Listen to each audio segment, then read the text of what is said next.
السلام علیکم ورحمۃ اللہ وبرکاتہ۔ اعوذ باللہ من الشیطان الرجیم، بسم اللہ الرحمن الرحیم۔ فأوجس منهم خیفة قالوا لا تخف وبشروه بغلام عليم۔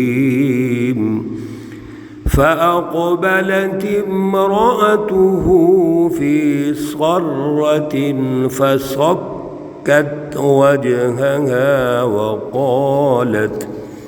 وقالت عجوز عقيم۔ قالوا كذلك قال ربك إنه هو الحكيم العليم۔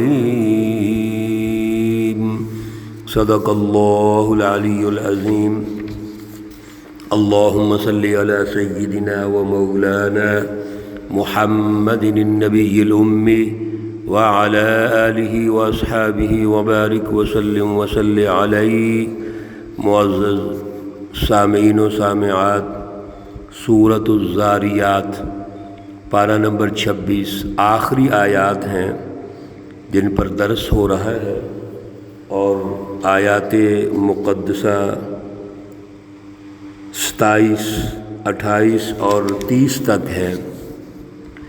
کل جب درس کا آغاز ہوا تھا تو ہم نے 24 تا 30 آیات گزارش کی تھی، لیکن چونکہ کچھ اہم باتیں ہیں اور درس کا وقت مکمل ہو گیا تھا، وہ باتیں آج انشاءاللہ ہم مکمل کریں گے۔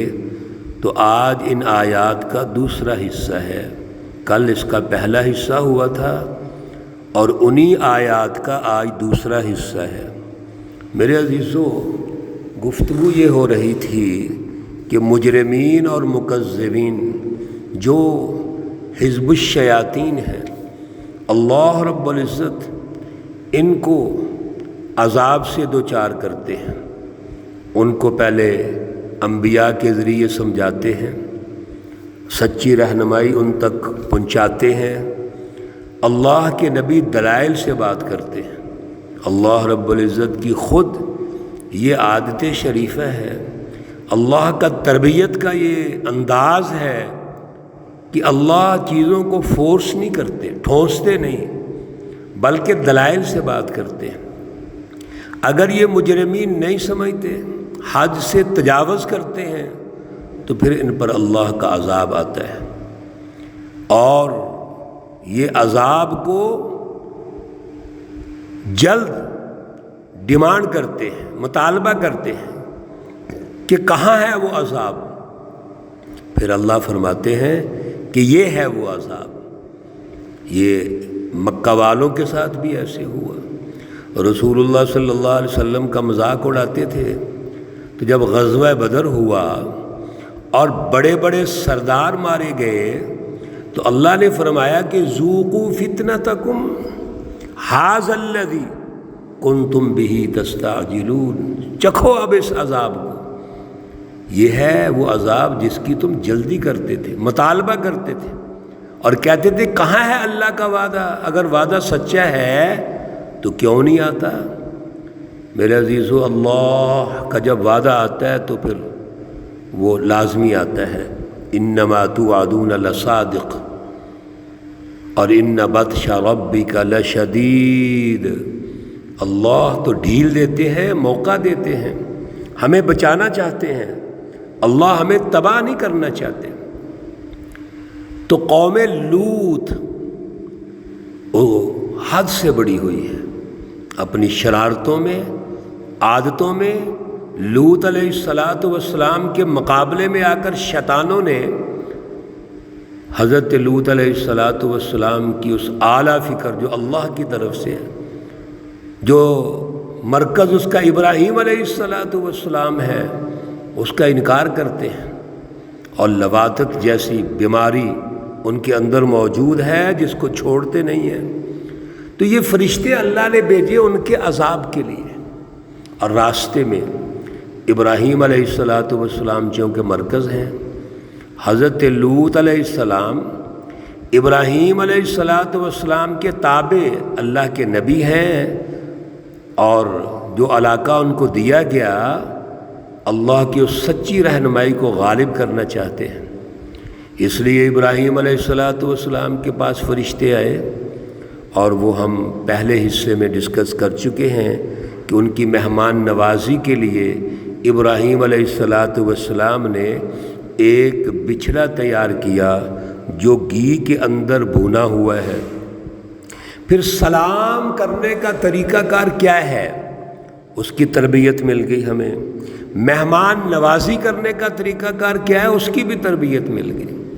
مہمان نوازی کرنی ہے تو اپنے حسب استطاعت اپنے مہمان کے سامنے چیزیں رکھو، جان چھڑانے کے لیے سوال نہ کرو۔ کئی جان چھڑانے کے لیے مہمان سے ایسے سوال کرتے ہیں، مہمان کہتا ہے بس جی مجھے اجازت ہی دے دیں، آپ کی مہربانی ہے تو آپ مجھے اجازت دے دیں، یا وہ کہتا ہے جی سادہ ایک گلاس کا پانی جو ہے وہ پلا دیں، ایک گلاس پانی دے دیجئے بس وہی کافی ہے تو آپ مجھے فارغ کر دیں۔ یہ انداز سوال و جواب کا، اس کی بجائے آپ انبیاء کی جو سیرت ہے وہ یہ ہے کہ آپ جو موجود ہے وہ لے کے آئیں۔ جب فرشتوں نے کھانا نہ کھایا، آغاز نہ کیا، تو ابراہیم علیہ السلام پریشان ہو گئے اور گھبراہٹ دل میں آئی۔ تو فرشتے کہتے ہیں لا تخف، آپ گھبرائیے نہ، ڈریے مت، وبشروہ بغلام علیم، اور آپ کو خوشخبری دی ایک لڑکے کی، عالم جو بڑا علم والا سمجھ والا۔ حضرت ابراہیم علیہ السلام کے ذریعے سے دو مراکز قائم ہوئے، پہلے بھی اس کی تفصیلات عرض کر چکے ہیں۔ ایک مرکز اسماعیل علیہ السلام کے ذریعے سے جو بیت اللہ شریف مرکز بنا، اور اس کی تفصیلات بنی اسماعیل کی ہیں۔ اب ایک مرکز بیت المقدس کو آباد کرنا ہے، یہاں ایک بیٹے اور جانشین کی ضرورت ہے۔ تو ابراہیم علیہ السلام کو اللہ نے بیٹے کی خوشخبری دے دی، اس لیے فرمایا غلام ہے اور علیم ہے۔ حضرت اسحاق علیہ السلام، یہ واقعات پہلے گزر چکے ہیں ڈیٹیل کے ساتھ۔ حضرت اسحاق کے بعد حضرت یعقوب علیہ السلام، اور یعقوب علیہ السلام کا لقب ہے اسرائیل، تو آپ سے بنی اسرائیل کا سلسلہ شروع ہوتا ہے انبیاء علیہ السلام کا، جو تقریباً 4000 اللہ کے نبی تشریف لائے، اور آخری نبی بنی اسرائیل کے حضرت عیسیٰ علیہ السلام ہیں۔ تو فرشتے کہتے ہیں کہ آپ کو خوشخبری ہے، کیسے بیٹے کی؟ جو غلام ہے اور علیم ہے، بڑا سمجھدار، علم والا، حکمت والا، عقل والا۔ جب یہ گفتگو ہو رہی ہے تو آپ کی زوجہ محترمہ حضرت سارہ علیہ السلام وہ بھی قریب دروازے کے پاس کھڑے ہو کے گفتگو سن رہے ہیں۔ فَأَقْبَلَتِ امْرَأَتُهُ فِي سَرَّةٍ، جب انہوں نے یہ گفتگو سنی حضرت سارہ نے، تو آپ کی جو بیگم ہے، بیوی ہے، وہ سامنے آئی، فی سرۃ، بڑی حیرت میں، بڑی، جس طرح انسان ایسی بات سن لے، خوشی کی بھی ہو اور بظاہر لگتا ہے کہ یہ ہو نہیں سکتی، تو انسان ذرا اونچی آواز میں یا حیرت میں بولتا ہے۔ سرۃ کے مختلف معنی ہیں، تو اس طرح حیرت میں اونچی آواز سے بولی، سامنے آئیں، فسکت وجہہا، اور آپ نے اپنے چہرے پر ہاتھ مارا، اپنے ماتھے پہ ہاتھ مارا، یعنی تعجب سے، جیسے انسان کوئی تعجب کی بات سنتا ہے تو وہ ماتھے پہ ہاتھ مار کے وہ کہتے عجیب بات ہے۔ تو دوسری جگہ اسی لیے فرشتوں نے کہا قالوا اتعجبین من امر اللہ، آپ تعجب کرتی ہیں اللہ کے حکم سے، یہ تو اللہ کا حکم ہے تو آپ تعجب کیوں کر رہی ہیں؟ تو تعجب سے ہاتھ مارا۔ وقالت، اور کہنے لگیں عجوز عقیم، ایک بڑھیا، اور بڑھیا بھی کیسی؟ جو بانجھ ہے، اس کو اللہ اولاد دے گا۔ ایک وہ خاتون جو بڑھیا ہو جائے لیکن اس کی اولاد ہو، اس کے تو اور حالات ہوتے ہیں، چلو پھر بھی کچھ سمجھ میں آتا ہے۔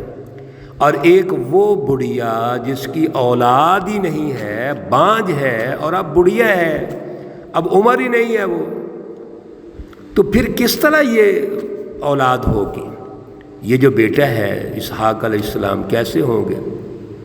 قالوا کذالک، فرشتے کہنے لگے یوں ہی ہوگا، اسی طرح ہوگا۔ قال ربک، یہ جو ہم بات کر رہے ہیں ہم نہیں کر رہے، یہ تو اللہ کی بات ہے، یہ آپ کے رب نے کہا ہے، یہ ہم اپنے پاس سے بات نہیں کر رہے ہیں۔ اسی طرح جب عیسیٰ علیہ السلام کی ولادت ہوتی ہے تو حضرت مریم کو اللہ رب العزت نے یہی فرمایا کذالک، اللہ ایسے کرتے ہیں، اللہ جب فیصلے کرنا چاہیں اور فیصلے کر لیں پھر اس کی پلاننگ اللہ کرتے ہیں، اور ایسے ہی ہوتا ہے۔ حضرت اسماعیل علیہ السلام حضرت ہاجرہ کے بیٹے ہیں، 14 سال ہو چکے ہیں، تو حضرت سارہ کو اللہ رب العزت یہ امید دلا رہے ہیں انہ هو الحکیم العلیم، بے شک وہی ہے، انہ ہو کا معنی وہ، اور پھر دوسرا ہے ہوا، اس کا معنی بھی وہ ہے۔ اب ترجمہ ایسے کریں گے انہ ہوا، بے شک وہی ہے، کیا؟ الحکیم، حکمتوں والا، العلیم، جاننے والا۔ اللہ رب العزت اس بیٹے کے ذریعے سے ایک سلسلہ شروع کر رہے ہیں، ایک مرکز تعمیر کر رہے ہیں، سلسلہ بنی اسرائیل کا آغاز ہو رہا ہے۔ یہ تو اللہ سمجھ رہے ہیں۔ اسحاق علیہ السلام کی جو ولادت ہے، اور پھر یعقوب علیہ السلام کی ولادت، یوسف علیہ السلام کی ولادت، اور چلتے جائیے عیسیٰ علیہ السلام تک، اللہ رب العزت کی تینوں کتابیں اسی نسل میں نازل ہوتی ہیں۔ اللہ رب العزت کے 3 بڑے جید جو رسول ہیں وہ بنی اسرائیل سے تشریف لاتے ہیں، اور پھر رسول اللہ صلی اللہ علیہ وسلم بنی اسماعیل سے آتے ہیں۔ تو یہ حکمت ہے، اللہ اس کو مرکز بنانا چاہتے ہیں، پھر علیم، اللہ جانتے ہیں۔ پیچھے فرمایا وَبَشَّرُوهُ بِغُلَامٍ عَلِيمٍ، اور یہاں فرمایا اِنَّهُ هُوَ الْحَكِيمُ الْعَلِيمُ، گویا اللہ جو بیٹا عطا کر رہے ہیں اس کو اللہ سچی اور اعلیٰ رہنمائی دیں گے، اور وہ انسانیت کا مرکز بنے گا۔ وہ رہنمائی انبیاء علیہ السلام کی وراثت میں چلے گی اور انسانیت کی خیر خواہی میں ہوگی۔ میرے عزیزو، ایسے ہی ہوتا ہے۔